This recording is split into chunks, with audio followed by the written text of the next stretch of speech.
जिस किस्म की सूरत हाल पैदा होगी उसके मुताबिक मंसूबा तैयार कर लेंगे। हमें अपने कमांडो लिबास की ज़रूरत होगी, लेकिन ये हम अपने साथ इतनी दूर नहीं ले जा सकते क्योंकि हमें भेस बदल कर यहाँ से निकलना होगा। ज़्यादा से ज़्यादा हम अपने कमांडो चाकू साथ रख सकते हैं, बाकी सारे मामला टारगेट के पास पहुँच तय कर लेंगे। मेरा ख्याल है हमें आज ही शाम को श्रीनगर से नागपुर रवाना हो जाना चाहिए। कमांडो शेरवान ने औरंगज़ेब की तरफ देखा। उसने अपने सीने पर हाथ रखकर कहा, मैं तैयार हूँ। उसने मुझसे पूछा, हमें किस किस्म का भेष बदलना होगा।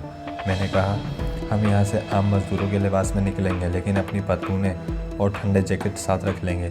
ये कपड़े हम दौरान सफ़र मौका देखकर पहन लेंगे।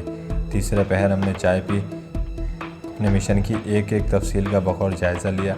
उसके बाद ऐसा लिबास यानी पुराने कपड़े, कुर्ते और पजामे पहन लिए जो दिल्ली तक मेहनत मजदूरी करने वाले लोग आम तौर पर पहनते हैं। ऊपर हमने चादरें ले ली। कमांडो औरंगज़ेब ने सर पर ऊनी टोपी ओढ़ ली। मैंने ग्लोबन लपेट लिया। 6 माचिस बम कमांडो औरंगज़ेब ने अपने पास रख लिए और 6 मैंने अपने पास रख लिए। एक एक कमांडो चाकू भी हमने अपने लिबास के अंदर छुपा लिया। कमांडो शेरवान ने औरंगज़ेब की तरफ देखा। उसने अपने सीने पर हाथ रख कर कहा, मैं तैयार हूँ। उसने मुझसे पूछा, हम किस किस्म का भेष बदल कर निकलेंगे। मैंने कहा, हम यहाँ से आम मजदूरों के लिबास में निकलेंगे, लेकिन अपनी पतलूनें और ठंडे जैकेट साथ रख लेंगे। ये कपड़े हम दौरान सफ़र मौका देखकर पहन लेंगे। तीसरे पहर हमने चाय पी, अपने मिशन की एक एक तफसील का बखौर जायज़ा लिया। इसके बाद ऐसा लिबास यानी पुराने कुर्ते और पजामे पहन लिए जो दिल्ली तक मजदूरों के करने वाले आम लोग पहनते हैं। ऊपर हमने चादरें ले ली। कमांडो औरंगज़ेब ने सर पर ऊनी टोपी ओढ़ ली। मैंने ग्लोबन लपेट लिया। 6 माचिस बम कमांडो औरंगज़ेब ने अपने पास रख लिए और 6 मैंने अपने पास रख लिए। एक एक कमांडो चाकू भी हमने अपने लिबास के अंदर छुपा लिए। कमांडो शेरवान ने हमें इतनी रकम दे दी कि हम दोनों के लिए नागपुर और वहाँ से तिरुचिरापल्ली तक सफ़र करने के लिए काफ़ी थी। सूरज गुरूब होने से पहले हम अपने खुफिया हाइड आउट से चल पड़े। कमांडो शेरवान हमें छोड़ने अपने इलाके के आखिरी टीले तक आया। वहाँ हमने दोनों को गले लगाया तो हमारे मिशन की कामयाबी की दुआ हुई। उसके बाद हम अल्लाह का नाम लेकर अपनी मंजिल की जानिब रवां दवां हो गए। हम दोनों तरबियत याफ्ता कमांडो थे, मज़दूरों के भेस में थे। हमारी निगाहें दाएं बाएं सामने की तरफ भी देखती थी और अपने अकब से भी होशियार रहते थे। मैंने मूछें बढ़ा रखी थी, क्यों मेरी शक्ल थोड़ी बहुत तब्दील हो गई थी और दूर से एक नज़र देखने पर मुझे पहचाना नहीं जा सकता था। मैं यहाँ अपने खुफिया सफ़र की तफसीलात तो नहीं बताऊँगा, बस यूँ समझ लें कि हम जम्मू और जालंधर के खुफिया पुलिस की निगाहों से बचते हुए दिल्ली पहुँचने में कामयाब हो गए। हम दिल्ली स्टेशन से बाहर ना निकले। यहाँ से बाहर निकलना मेरे लिए ख़तरनाक साबित हो सकता था, क्योंकि दिल्ली पुलिस मेरी तलाश में थी। मुमकिन था ग्वालियर के मिलिट्री पुलिस ने दिल्ली वालों को खबर ना की हो कि उन्होंने नाम नहाद पाकिस्तानी जासूस को तैयारे से गिराकर हलाक कर दिया है। यहाँ खुफिया पुलिस के पास मेरी तस्वीर मौजूद थी। दिल्ली बहुत बड़ा रेलवे स्टेशन था जहाँ हम मुसाफिरों में मजदूर बने बैठे थे। 2-3 घंटे के इंतज़ार के बाद हमें नागपुर जाने वाली गाड़ी मिली। यहाँ से आगे हमारा लंबा सफ़र शुरू हो गया। ये ट्रेन आगरा, ग्वालियर और झांसी से होती हुई भोपाल जाती थी और भोपाल से आगे नागपुर से होती हुई आगे हैदराबाद दक्कन की तरफ निकल जाती थी। उसका रूट बड़ा तवील था और एक्सप्रेस ट्रेन भी थी। दूसरे दिन जब ग्वालियर के स्टेशन करीब आया तो मैंने कमांडो औरंगज़ेब से कहा, यहाँ मिलिट्री पुलिस के आदमी ज़रूर होंगे, हमें इनकी नज़रों से बचना चाहिए। जब ग्वालियर के स्टेशन पर गाड़ी रुकी तो मैं बाथरूम में घुस गया और उस वक्त बाहर निकला जब ट्रेन ग्वालियर की तरफ चल पड़ी। झांसी पहुंचकर हमने मज़दूरों का लिबास उतार कर पतलूनें और जैकेटें पहन ली। हमने बारी बारी बाथरूम में जाकर अपने लिबास तब्दील किए। डब्बे में इतना रश था कि हमारी तरफ किसी ने तवज्जो ना दी। रात को भोपाल शहर आया, फिर सारी रात गाड़ी चलती रही। यहाँ से ट्रेन ने अपना बम्बई वाला रूट बदल लिया और भोपाल मुंबई लाइन के बजाय नागपुर ट्रैक की तरफ सफ़र शुरू कर दिया। नागपुर जिस वक्त ट्रेन पहुंची तो रात हो चुकी थी। मैंने कमांडो औरंगज़ेब को शकुंतला के भाई मेजर शरद दीवान के बारे में सब कुछ बता दिया था। मैंने कमांडो औरंगज़ेब का हिंदू नाम बिहारी लाल भी रख दिया था। मैंने इसे ये भी बता दिया था कि मेजर शरद दीवान से उसका तारुफ अपने तायाज़ाद भाई की हैसियत से कराऊंगा। उसकी वजह ये थी कि नागपुर से सीधा तिरुचिरापल्ली नहीं जा सकता था। मुझे कम से कम एक रोज़ नागपुर में रहकर अपने टारगेट के बारे में कुछ ज़रूरी खुफिया मालूमात हासिल करनी थी, जो मैं श्रीनगर से जाते हुए हासिल ना कर सका था। मेजर शरद दीवान से मैंने कुछ कहना सुनना था, वो मैं सोच समझ चुका था। चनांचा स्टेशन से निकलते ही मैंने कमांडो औरंगज़ेब को साथ लिया और फौजी हेडक्वार्टर की तरफ रवाना हो गया। हेडक्वार्टर के गेट पर मैंने अपनी शनाख्ती कार्ड दिखाया। सिक्योरिटी गार्ड ने औरंगज़ेब के बारे में पूछा तो मैंने बताया कि ये मेरा भाई है, कुछ रोज़ मेरे पास ठहरेगा। सिक्योरिटी गार्ड ने कमांडो औरंगज़ेब को अंदर जाने की इजाज़त ना दी। मैंने वहीं मिलिट्री टेलीफोन से मेजर शरद को फ़ोन किया और कहा कि मैं आ गया हूँ और मेरे साथ मेरा तायाजाद भाई बिहारी लाल भी है, जो वरंगल की माचिस फैक्ट्री में काम करता है। ये छुट्टी पर आया है और अब ड्यूटी पर जा रहा है और 2-1 रोज़ मेरे पास रहेगा। मेजर शरद दीवान ने फ़ौरन सिक्योरिटी गार्ड से कहा कि इन्हें आने दो। मैं वहाँ से औरंगज़ेब को साथ लेकर सीधा मेजर शरद दीवान के हॉस्टल में गया। मेजर शरद हस्ब मामूल शराब व कबाब में मसरूफ़ था। मैंने इसको कमांडो औरंगज़ेब से मज़ीद तारुफ कराया। कमांडो औरंगज़ेब ने हिंदुओं की तरह हाथ जोड़कर नमस्कार किया और मेजर शरद से बोला, धर्मवीर तुम बड़ी जल्दी वापस आ गए हो।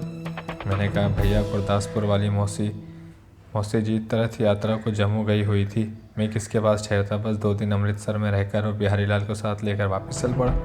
मेजर शरद ने बड़ी अकीदत से पूछा, अपने माँ जी की समाधि की तरफ मेरी गए थे या नहीं, और मेरी तरफ से फूल चढ़ाना तो नहीं भूल गए।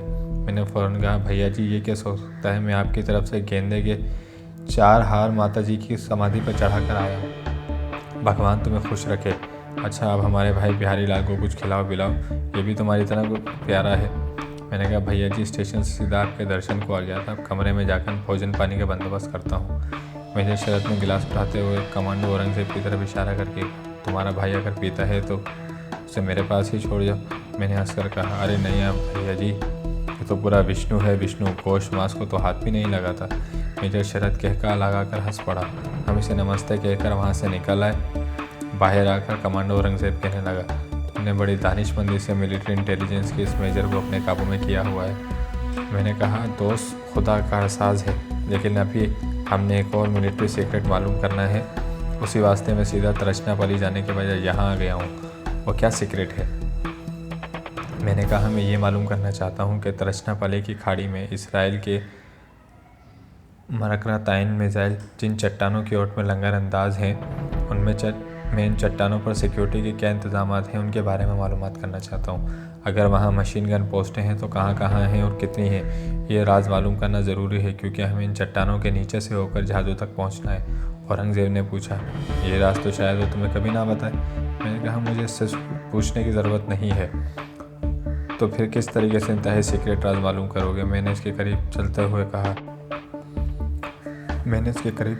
कहा, मेजर शरद दीवान के पास एक टॉप सीक्रेट फ़ाइल है जिसे वो हमेशा अपनी अलमारी के खाने में ताला लगा कर रखता है। मैं इस फाइल को एक नज़र देखना चाहता हूँ। मेरा ख्याल है कि ये राज इस फाइल से हमें ज़रूर मिल जाएगा। ये काम तुम्हें बड़ी होशियारी से करना होगा।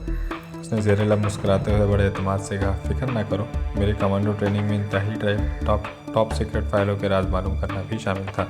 इस काम में मैं पूरा तरबियत याफ्ता हूँ। दूसरे रोज़ मुझे मेजर शरद दीवान ने फ़ौजी कैंटीन में दोपहर के बाद आकर बताया कि मैं एक दिन के लिए माता जी के पास छंडवारे जा रहा हूँ, इनकी तबीयत ठीक नहीं है। फिर इसने मुझे कमरे में बुलाकर चाबी दी। तुम मेरे भाई हो, तुम्हारा भाई आया हुआ है, अगर चाहो तो मेरे कमरे में जाकर आराम कर सकते हो। मैंने झूठे दिल से कहा कि माता जी की खबर लेने मैं भी जाऊँगा। वो बोला, नहीं धर्मवीर, तुम अपनी ड्यूटी पर रहो, मैं तुम्हारी तरफ से पूछ लूँगा। जिस टारगेट तक पहुँचने के लिए हमें तरह तरह की स्कीमें बनानी पड़ी थी, उस टारगेट की चाबी मेजर शरद दीवान ने खुद ही पकड़ा दी थी। उस रोज़ रात की गाड़ी में हम नागपुर से छंडवाड़े की तरफ रवाना हो गया। मैंने कमांडो औरंगज़ेब से कहा, मैं आज रात मेजर शरद के कमरे में जाकर सीक्रेट फ़ाइल वाली अलमारी खोलकर मतलूबा राज मालूम करने की कोशिश करूँगा। चुनांचे रात के दूसरे पहर ऑफिसर्स मेस के हॉस्टल्स की तरफ चला। वहाँ फ़ौजी जगह जगह मौजूद थे, सिक्योरिटी गार्ड्स भी थे, मगर वो मुझे शक्ल से पहचानते थे। मैं बड़े एतमाद के साथ इनके करीब से गुजरता गया। मेजर शरद के कमरे का दरवाज़ा खोला, बत्ती रोशन की और दरवाजे को बंद करके कुंडी लगाई और मेजर के बेडरूम में आकर टेबल लैंप जला दिया। टॉप सीक्रेट फ़ाइल मेजर शरद अपने बेडरूम वाली अलमारी में मकफल करके रखता था। मेरे लिए अलमारियों के ताले खोलना कोई मुश्किल काम नहीं था। मैं अपने साथ लोहे की आगे से की तरह मुड़ी हुई एक तार ले गया था। अलमारी का ताला बड़ी आसानी से खुल गया। उसके अंदर एक और मकफल खाना था। सीक्रेट फ़ाइल इस खाने में थी। इस ताले को खोलने में खासी मुश्किल पेश आई।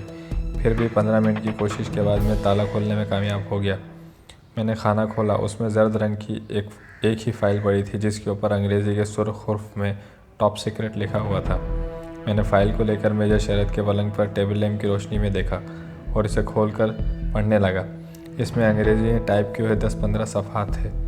इनमें ज़्यादातर इंडियन हाई कमांड के टॉप रैंक के अफसरों के बारे में खुफिया रिपोर्ट्स थी। एक सफ़े के ऊपर प्रोजेक्ट पर न्याम प्ले नाम का अंग्रेज़ी में एक टाइप हुआ हुआ नाम दर्ज था। मैंने इसे पढ़ना शुरू किया और गौहर मकसूद मेरे हाथ आ गया।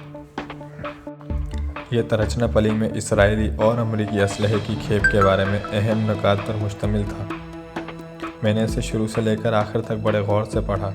इस खुफिया रिपोर्ट से मुझे मालूम हुआ कि इन ख़तरनाक असलहे वाले दोनों बहरी जहाज़ों की सिक्योरिटी पर ख़ास तवज्जो दी गई है और ये जहाज़ खाड़ी में लंगर अंदाज हैं। इसके पास चट्टानों पर 4 मशीन गन पोस्टें हैं जिनमें मार्टर टोपें भी लगी हुई हैं।